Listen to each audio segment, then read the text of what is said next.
Welcome to Discovery Tour by Assassin's Creed, Ancient Egypt.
Welcome to Alexandria, planning of the city.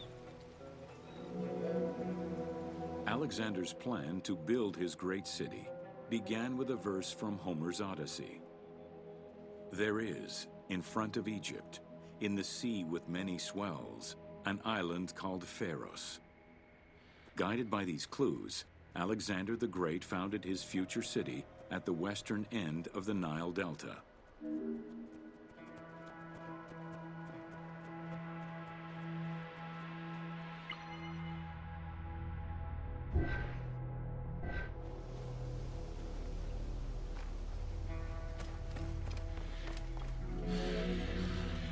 Though Alexander considered this location ideal for his great city, it presented considerable challenges.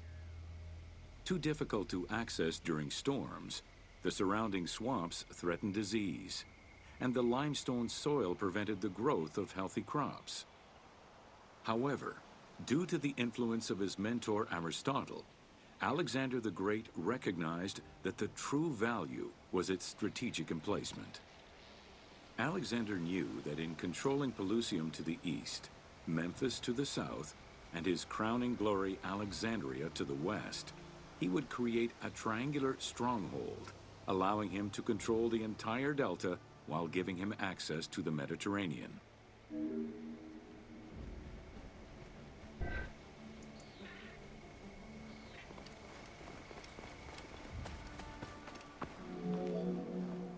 The great walls of Alexandria had a humble beginning.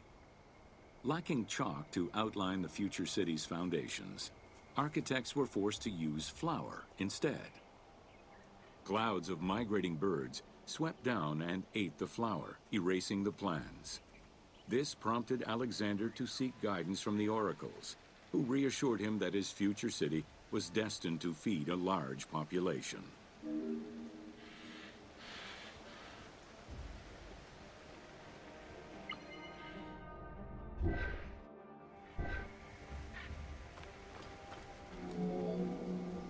Excavations led by Mahmud Bey al-Falaki in the 19th century revealed that the wall enclosure measured approximately 5.2 kilometers in length and 2.2 kilometers in width.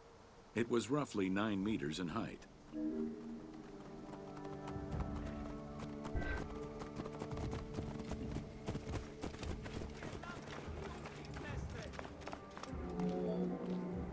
These formidable ancient walls would resist a number of attacks, including fending off the king of Syria in 169 BCE. It wasn't until 295 CE that they eventually fell to Roman Emperor Diocletian, and this only after 8 months of relentless assault.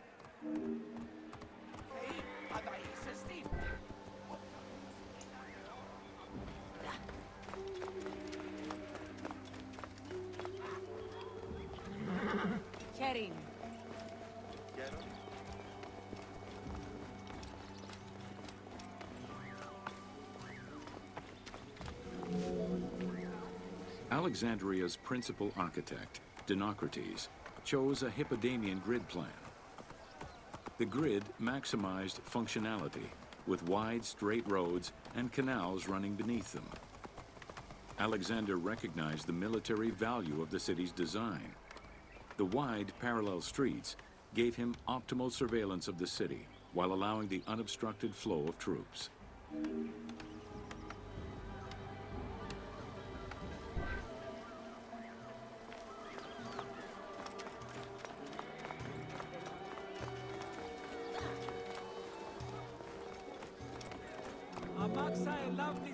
A central corridor ran from the Mediterranean's north port down to Lake Mareotis to the south. This thoroughfare acted as an unobstructed link for commercial trade and travel between the two ports. Many of the streets were bordered with grand buildings and parks, including Canopic Street, with its impressive gate bordering the eastern end.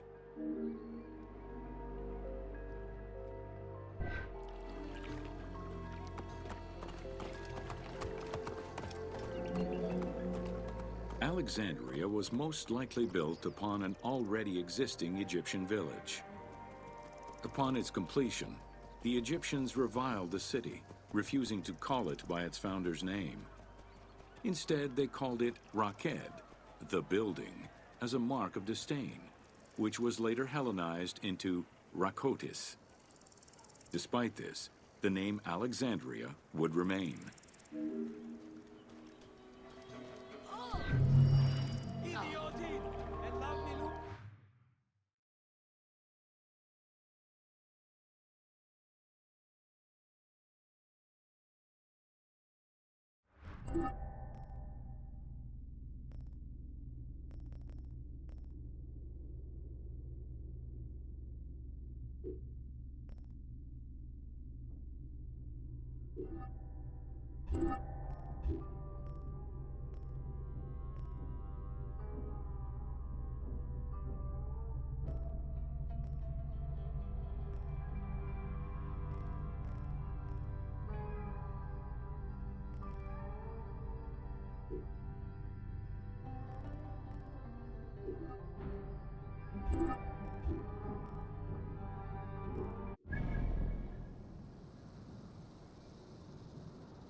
Welcome to the Serapion of Alexandria.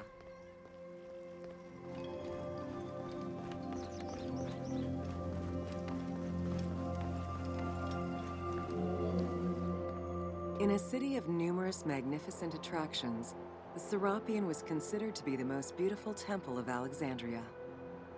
Located southwest of the city on a small hill known as the Acropolis, the sanctuary was constructed during the reign of Ptolemy III, upon foundations which had existed since the reign of Ptolemy I Soter.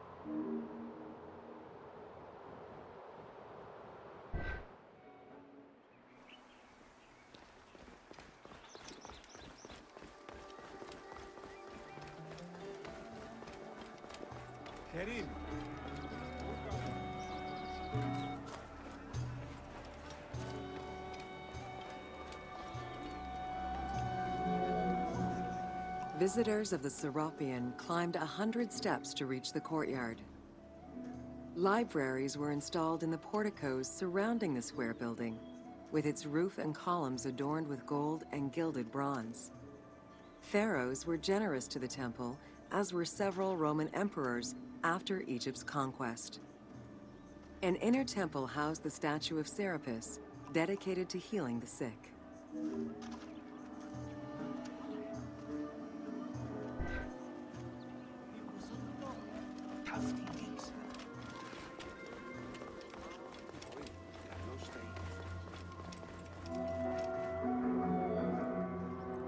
Since the 26th dynasty, Greeks in Egypt had gradually integrated the Egyptian cult of the Apis bull to their own rituals. With the establishment of the Ptolemaic dynasty, the cult of Apis was further integrated into Greek religion. During his rule, Ptolemy I chose to merge Egyptian and Hellenic gods into a syncretic divinity named Serapis. This name was the result of the amalgamation of Osiris and Apis. With this new deity, the Ptolemaic dynasty managed to accommodate similar belief sets for two different cultures, bringing about a new dynastic cult.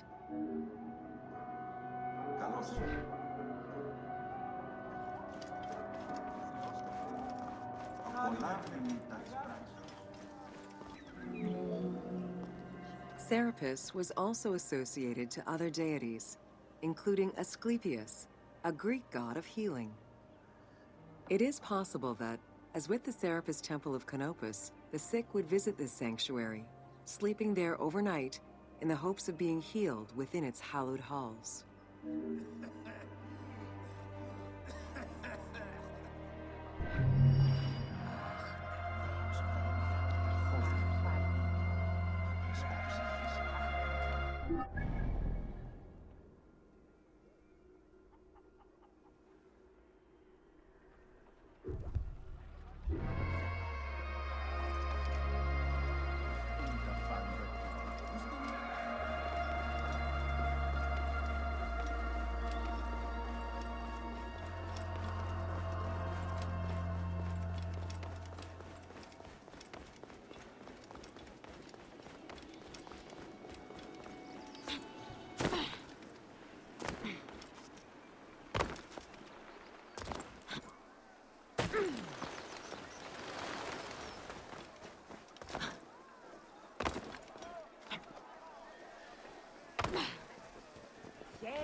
Welcome to the Moseion of Alexandria.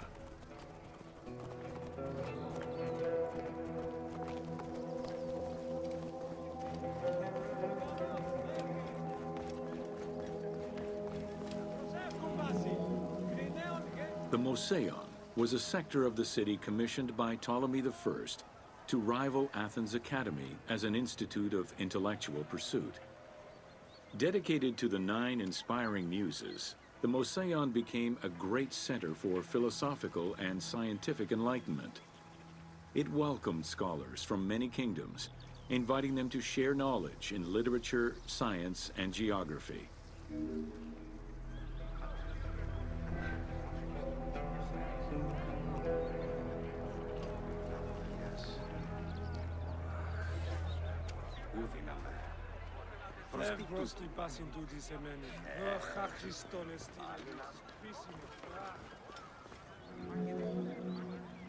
The Moseion was designed so that its buildings and grounds would accommodate free thinking, debate, and presentation. Meeting spaces and theaters surrounded a main courtyard. Expansive gardens were filled with exotic plants that aided in the study and supply of herbs and medicines. A zoo offered the study of animal behavior and physiology. Also among the Moseion's many star attractions was its astronomical observatory.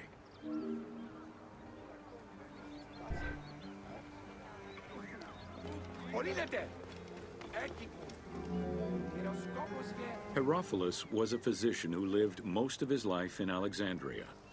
He was able to perform the dissection of human cadavers on a large scale due to the permissiveness of the city in such matters. Among many other discoveries, he learned that the brain was central to the human nervous system. He also extensively mapped the blood system and measured the pulse with the aid of a water clock. It is reported that in his thirst to understand human anatomy, he performed 600 vivisections on live prisoners.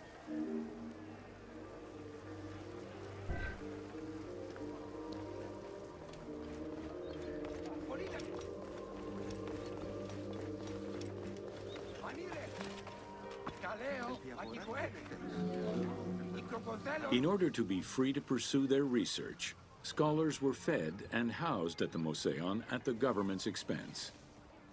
This freedom provided Alexandria's scholars a meeting space for intellectual pursuits and a haven for spiritual peace. Though nothing remains of the original Museion, it lives on as the legacy of our modern museums.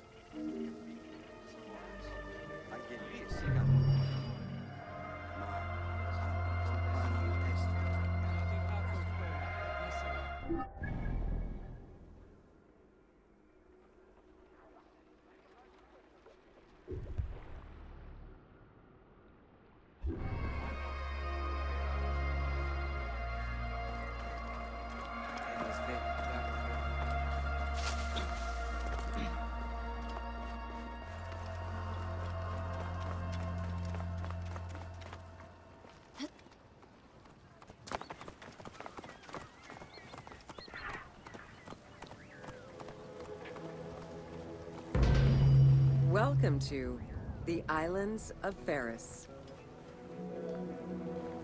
The Heptastadion was a bridge-like causeway connecting the island of Ferris to mainland Alexandria. Its name is based on the Greek terms of measurement, hepta, meaning 7, and stadion, which is a measure of length of roughly 180 meters.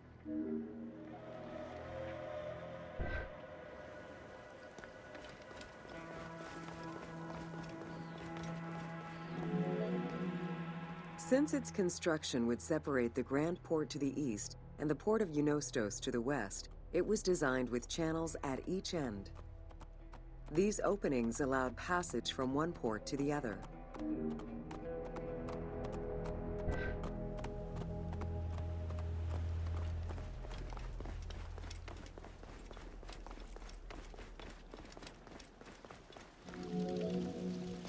Along with creating separate harbors for the commercial and military shipping, the causeway served as a main aqueduct for the island's inhabitants. Its presence also helped protect the island and its ports from rough wind and sea currents. At the end of antiquity, the Heptastadion disappeared under layers of silt and soil, which formed an important sedimentary deposit.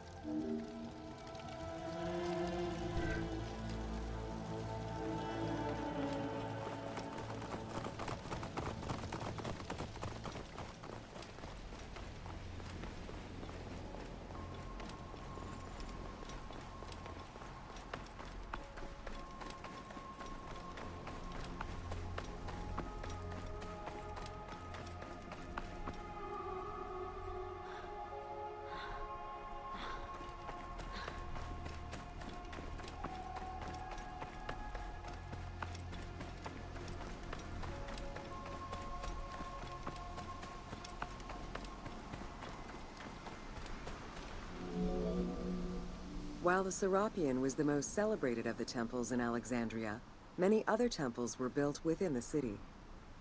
Most of these structures have been completely erased over time, and there is no way to discern how many existed. However, research of ancient papyri offered tantalizing hints as to the possible location of at least some of the temples.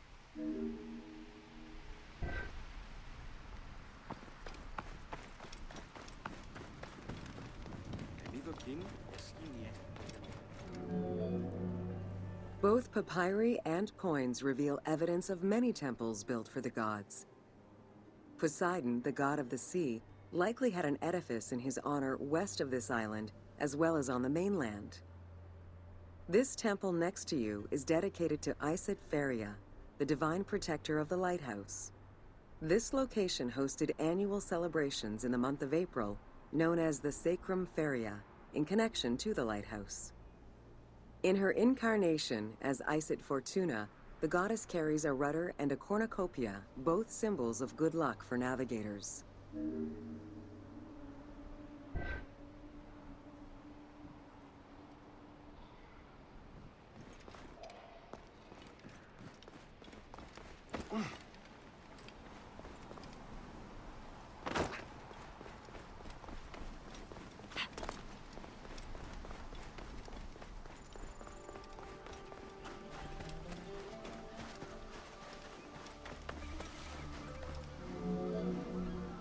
Considered one of the 7 wonders of the ancient world, the Lighthouse of Alexandria was a source of great pride for the inhabitants of the city. Construction began under Ptolemy I's reign and lasted 15 years. It was completed during his son's rule. Once completed, the lighthouse was dedicated to the gods for the salvation of those who sail the sea.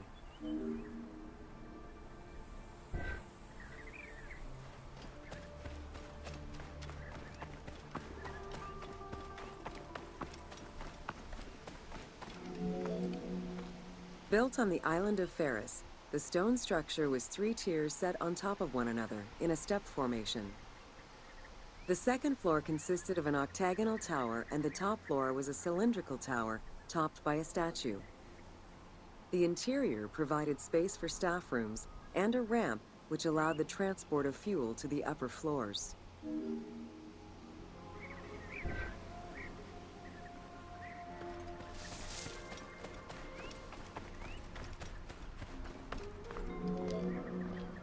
Essential to safe navigation through the rifts and shallow waters, the Pharos was a functioning lighthouse, with a beam reportedly visible 50 kilometers away.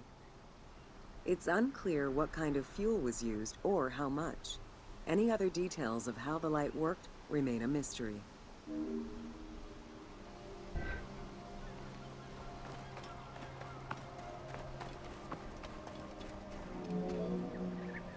For several centuries, the Pharos was one of the highest monuments ever built by man. It measured roughly 110 meters in height, compared to the Pyramid of Giza, which was around 140 meters tall. Gradually, the structure was eroded by earthquakes and then completely destroyed in 1480 CE, when a fort was built over it. Archaeological excavations on the seabed have uncovered many blocks from the ancient building.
Παύλε, αμελή άνθρωπε, πού κοραβδίνασε.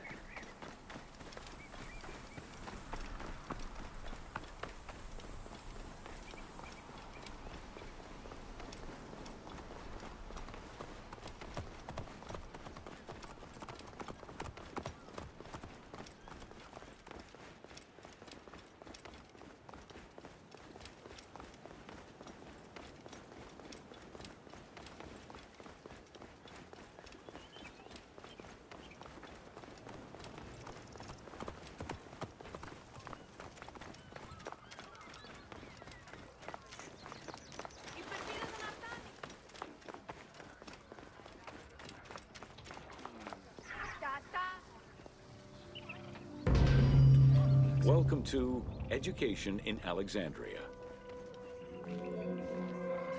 The education of young Alexandrians did not... At the age of 7, the child was taken in charge by a tutor, who then became responsible for instilling an elementary education, as well as good moral principles.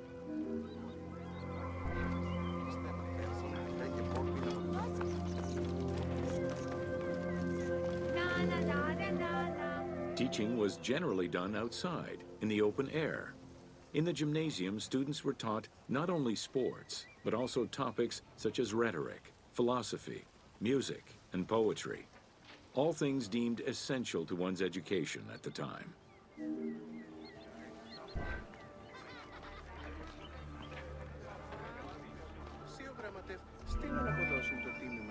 Here, both girls and boys are shown attending a class given by one of the rhetoricians of the era.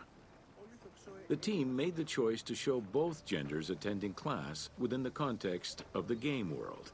Even though it is historically inaccurate, the team felt it was not necessary to prioritize historical sexism over inclusive gameplay.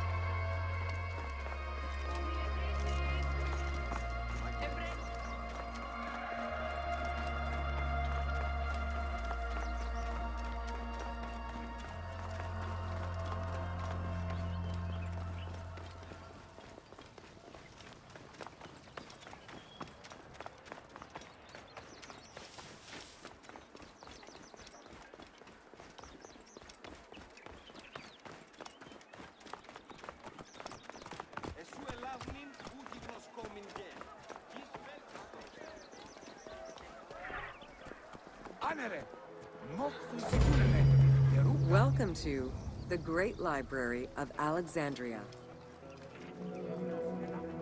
Near the district of royal palaces and within the Moseon was the most famous library of all antiquity.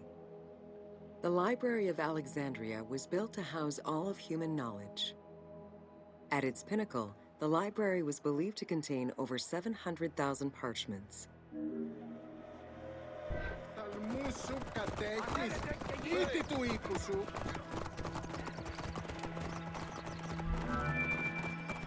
Throughout the centuries, fires and wars between Christianity and paganism destroyed the library, leaving nothing behind.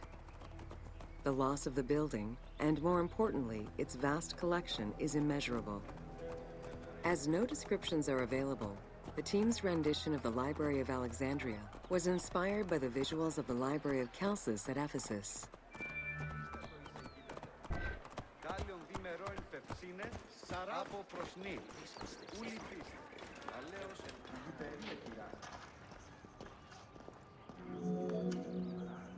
While much of the collection was purchased at the government's expense, the library also obtained books through other means. Any books owned by travelers coming through the city were seized to be copied for the library. The copy would then be returned to the owner, and the original entered into the library's collection.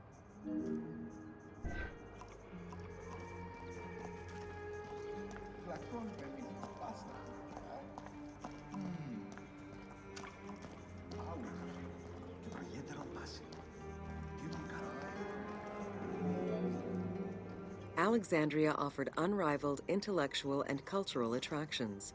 Eminent scholars from Athens, Rhodes, and other Greek centers traveled to the city to learn and engage with other free thinkers. Both the Moseon and the library were at the center of groundbreaking ideas and creative expression.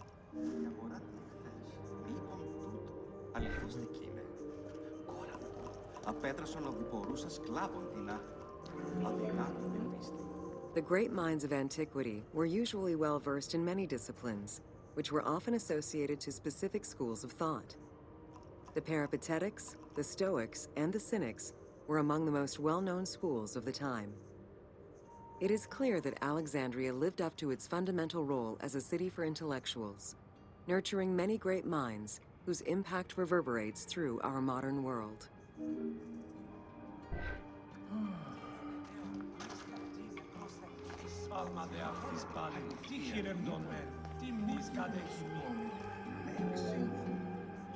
Hypatia of Alexandria was a Greek mathematician, philosopher, astronomer, and inventor. Though born in Greece, she eventually migrated to Alexandria, like many great minds of the time. It is there that she became the head of the Neoplatonist school of Alexandria. From most accounts, She was highly respected by her fellow Alexandrians, both as a teacher and a philosopher. With her death, the age of great ancient scientific discoveries came to an end.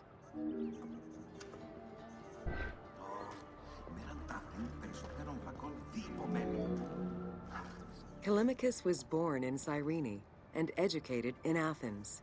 After his studies, he moved to Alexandria to work in the Great Library.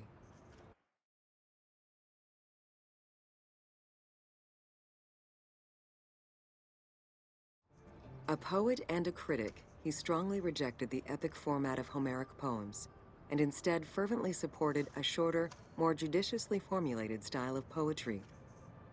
His epigrams and elegiac poems were emulated by later poets. His work was extremely popular, second only to Homer's own works.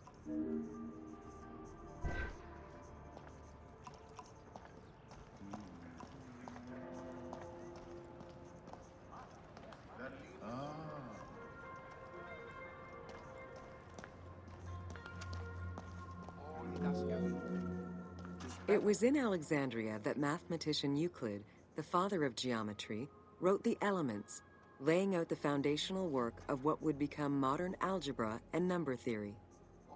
Euclidean geometry would become one of the most influential systems in the evolution of mathematics.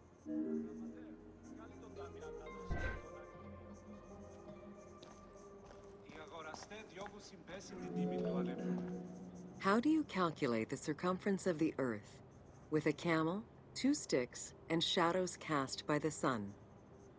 This is what Eratosthenes of Cyrene described in his principal work, Geography, while he was director of the Great Library of Alexandria. He is credited for the invention of the armillary sphere around 250 BCE.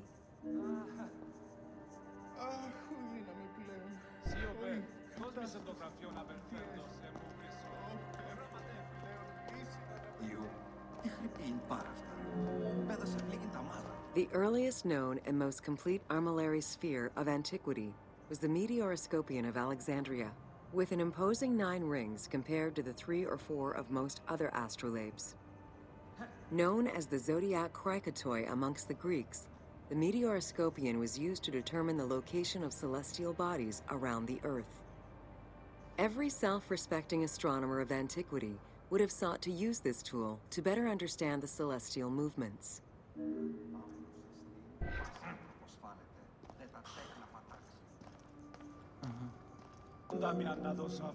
Pythagoras of Samos was a well-known and respected philosopher and mathematician. He is best known for the Pythagorean theorem. However, there is proof that the theorem existed in Babylonia and India long before Pythagoras was born, casting some doubts as to who exactly originated the theorem.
Welcome to Introduction to Alexandria.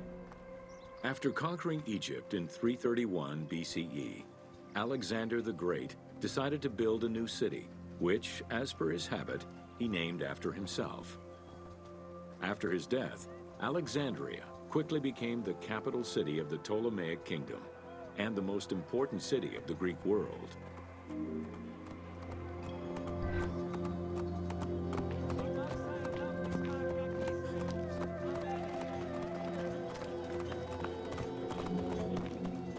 The city was built between the Mediterranean Sea and Lake Mareotis, which resulted in Alexandria becoming a crucial cultural hub and trading center.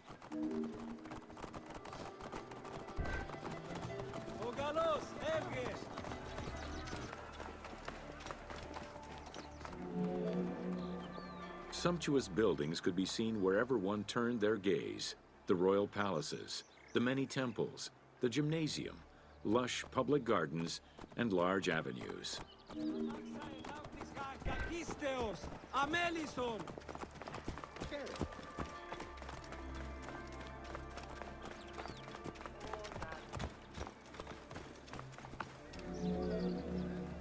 With its incomparable beauty and advantageous geographic location, Alexandria attracted foreigners, intellectuals, and traders. One of the most cosmopolitan cities of the ancient world, Alexandria supplanted even Athens as the most important Greek city in history.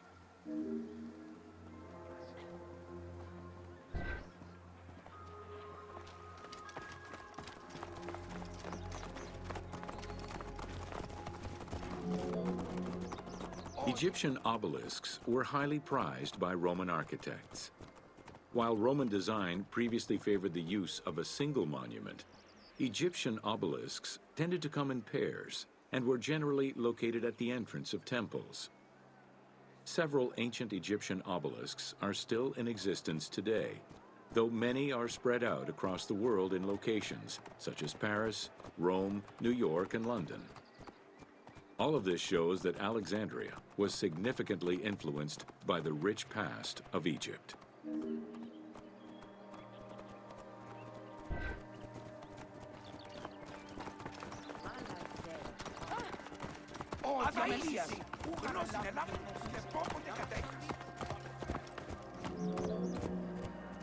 Alexandria had several main streets. Its most famous artery was the Canopic Way. It was lined with sumptuous buildings, houses, and temples, and was roughly 8 kilometers in length. This street was one of the most important shipping entrances to Alexandria and often hosted processions and festivals.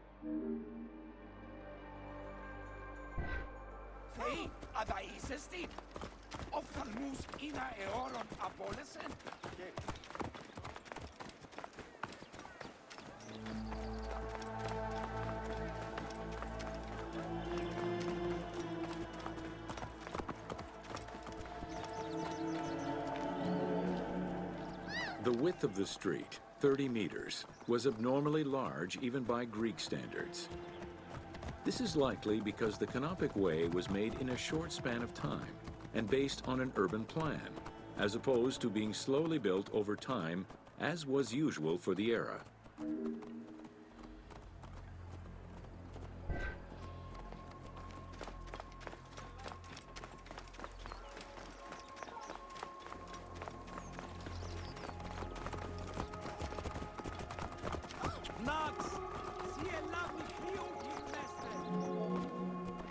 The Canopic Way originated in the western cemeteries, skirted the gymnasium, and then exited the city to head east through massive doorways towards Canopus. This structure was known as the Canopic Door.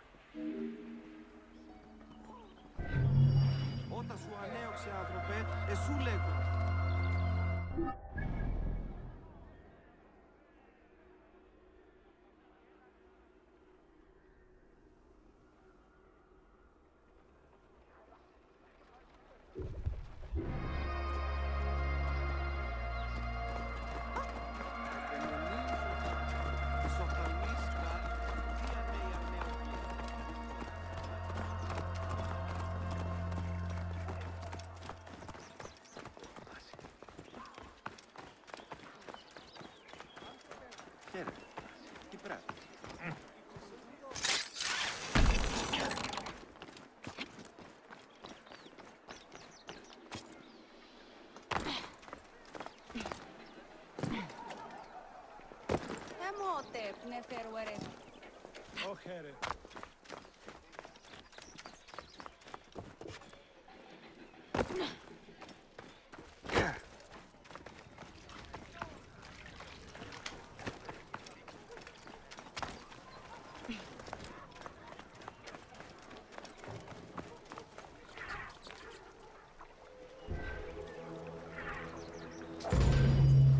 Welcome to Leather and Linen in Ancient Egypt.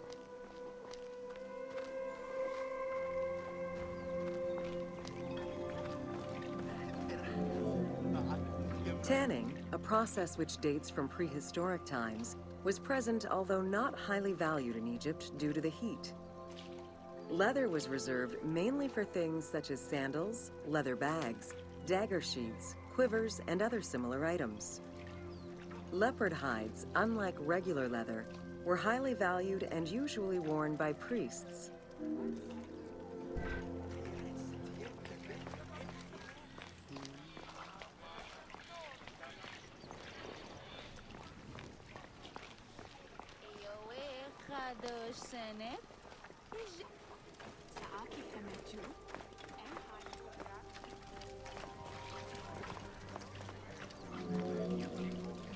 Valued for its coolness and freshness in hot weather, linen was the fiber most commonly used for fabrics and textiles. It was produced from flax, which was plentiful in Egypt. Fibers were usually dyed before weaving. While color was used in the production of textiles, dyes weren't commonly used for clothing, and most Egyptians wore white. The color represented spiritual purity, a goal to reach for every day of one's mortal life.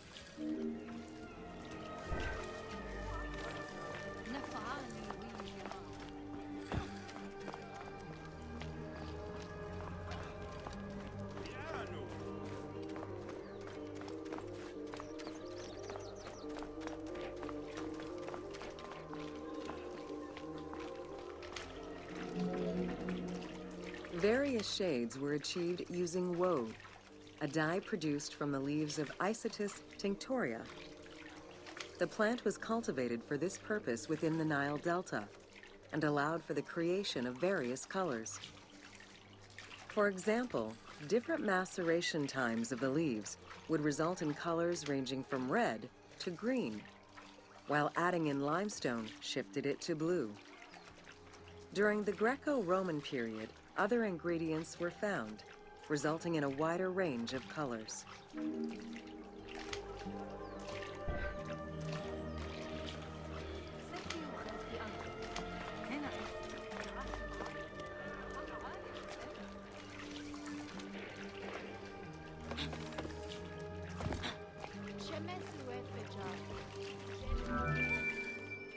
This area's style is strongly influenced by the dye baths and tanneries of modern-day Fes in Morocco.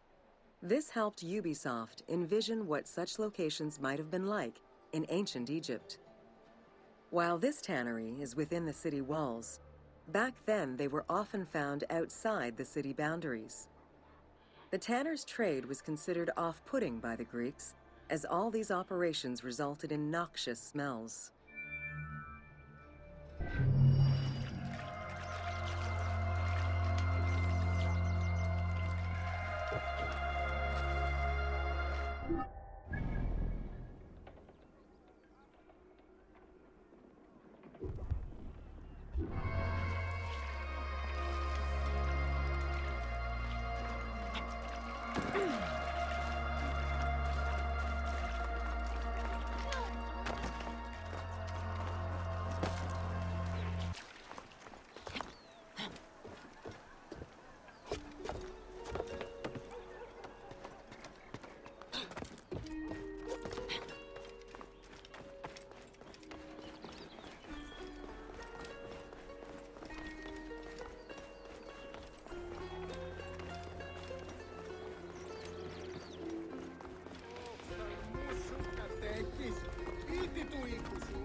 Αδα είσαι εσύ. Γνώση ελάφρυ. Λεπτόποτε κατέχεις. Βέω.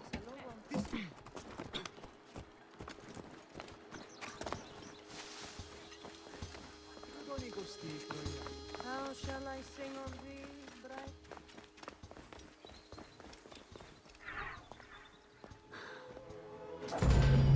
Welcome to the Panean. The Panean was a temple built in honor of the god Pan, divinity of nature. This Greek god, often represented as a half-man, half-goat, with a beard, horns, and goat's hooves, was considered the protector of shepherds and herds.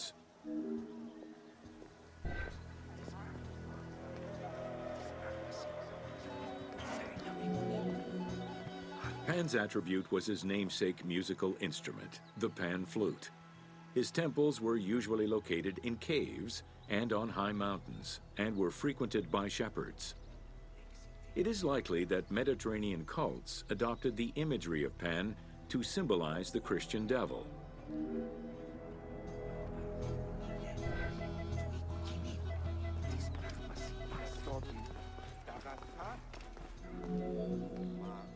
To give proper honor to the god, Alexandrians built an artificial hill upon which they housed his temple to compensate for the flat relief of the city. The artificial mound had the shape of a spinning top or a pine cone, which was accessed by a spiral staircase. The top had a panoramic view of the entire city. Only such heights would be fitting for a mountain god.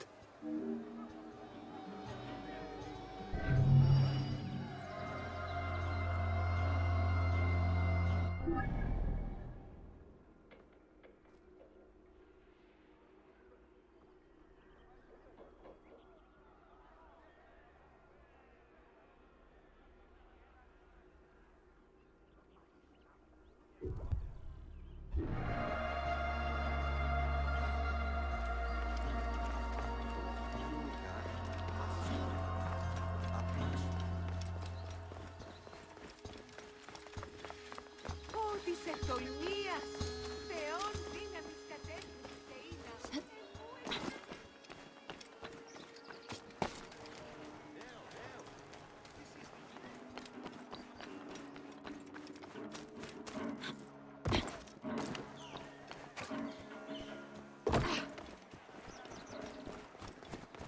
Ο καλός έβγε.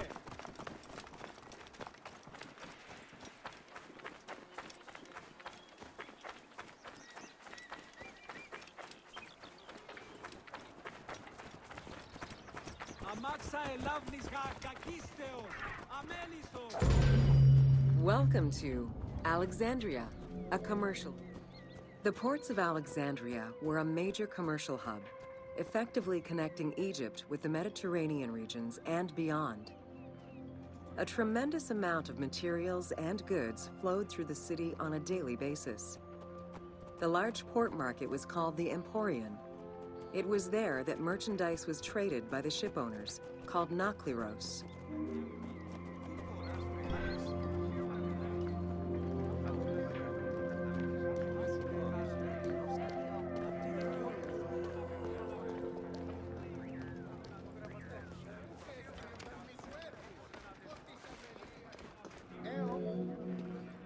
Food and other artisan work streamed out of Egypt. Ceramics, glass, golden rings, and minted coinage. The local potters, using traditional Egyptian techniques, competed with those from abroad, and the textile industry flourished. What Egypt did not produce itself was acquired through trade, using local resources such as wheat and papyrus. Most sought after was pine wood from Syria, iron and marble from the Greek islands, gold from Spain, and exotic fruits from Europe. All this commercial activity contributed to the already decadent wealth of the city.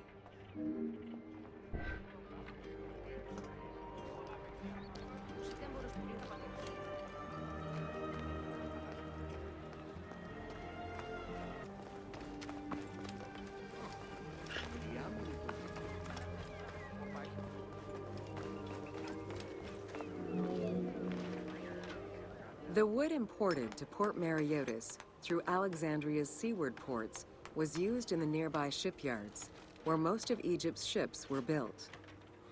Employing tens of thousands of shipbuilders, the shipyards contributed to establishing the Egyptian fleet as one of the mightiest of the era.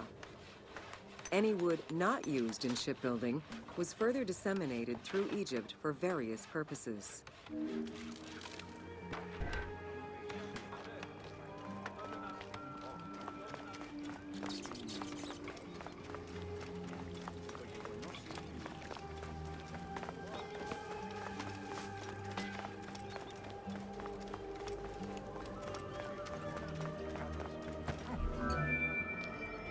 The southern port of Lake Mareotis was the biggest in Alexandria.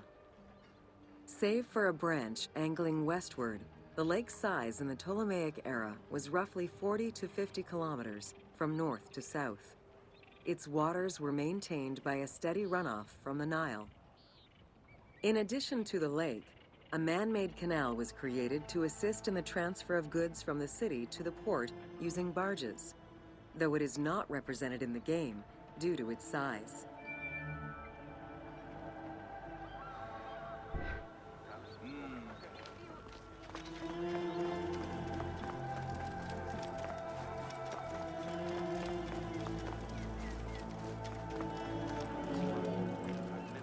Banking was one of the most distinctive innovations brought by the Greeks to Egypt. The centerpiece of Alexandria's wealth was the royal systematization of taxes on almost everything. Basic items such as salt, oil, beer, wheat, and linen were heavily taxed. As a result, the royal treasury of Alexandria was able to ensure the economic stability of most of the administrative areas of Egypt.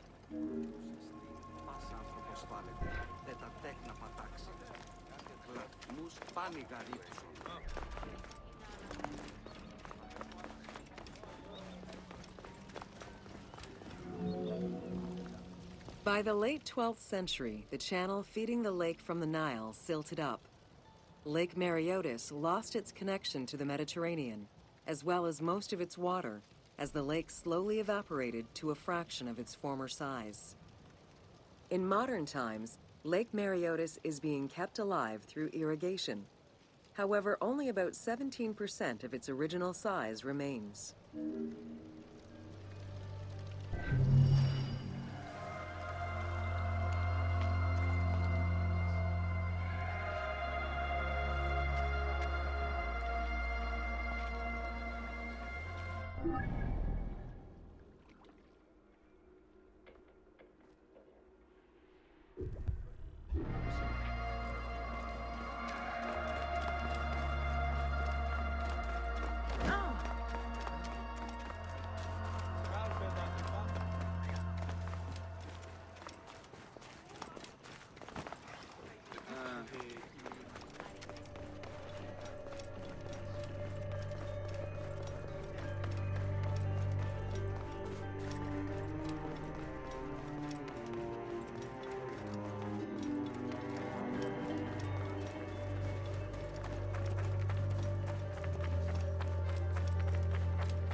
Welcome to Alexandria, city of celebration.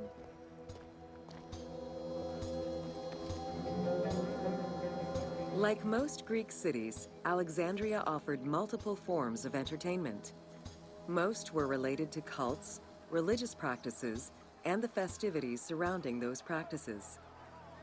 Among those festivities, the most important ones were the dynastic celebrations, instituted in honor of the deified Ptolemaic kings and queens. These celebrations could go on for many days and included sacrifices, offerings, processions, and public banquets.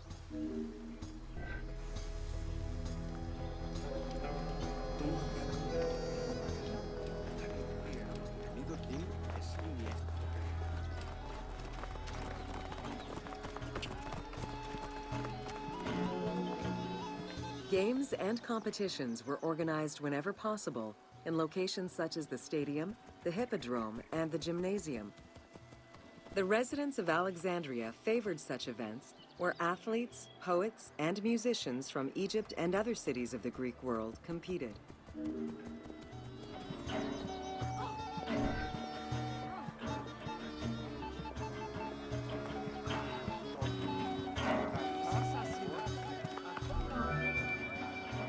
Like all good Greek cities, Alexandria had a theater. The architecture of this structure is Roman in style. This is because the team duplicated a theater from Cyrene. Roman theaters were usually semicircular and built from scratch on a flat area with structures designed to enhance oration. Greek theaters were more oblong in shape, similar to a horseshoe, and favored the slopes of natural hills to support their acoustics.